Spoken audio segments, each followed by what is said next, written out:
When Ringling announced earlier this year they would phase out all elephant acts in their traveling circuses, a lot of people wondered, where would the elephants go? Well, the answer is right here in Southwest Florida.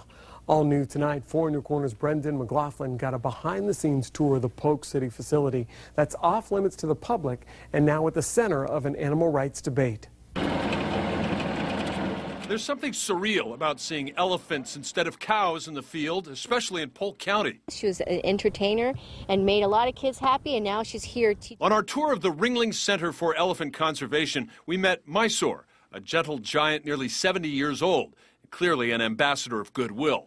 I think she winked at me. Mysore is one of about 30 elephants living in this facility set up 20 years ago as a breeding facility for the circus. But now that elephants will be phased out of the show, the mission has changed. Now we're going to concentrate all of our efforts here to continue the breeding, retirement, and research for Asian elephants. Dr. Wendy Kiso says the Asian elephant is endangered, and the blood samples and genetically diverse DNA the center provides could help ensure its survival. People for the Ethical Treatment of Animals disagree. Calling this facility a center for elephant conservation is akin to calling a puppy mill a dog rescue. Rachel Matthews of PETA says conditions at the center are nearly as bad as they are on the road. She points to the continued use of the bull hook, which handlers call a guide, and the practice of chaining the elephants indoors. Ringling calls that tethering.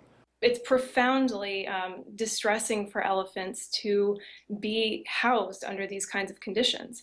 Ringling says the elephants are accustomed to the routine, and the restrictions allow them to tend to their health needs and contribute to promising cancer research. We're able to be up close, get samples from them, learn from them, and that way we could help find a cure for cancer. Both sides of the debate seem sincere and well-intentioned.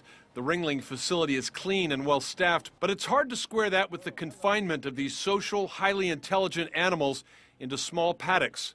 Adult males spend nearly their entire lives in solitary containment areas after they reach sexual maturity. Even though you see them solitary here, we do have females that go in with them on occasion, but it actually mimics what is seen in the wild. Ringling needs to do the right thing. It needs to retire them to an accredited sanctuary where they can live out their days roaming and foraging and swimming and socializing and just being allowed to be elephants.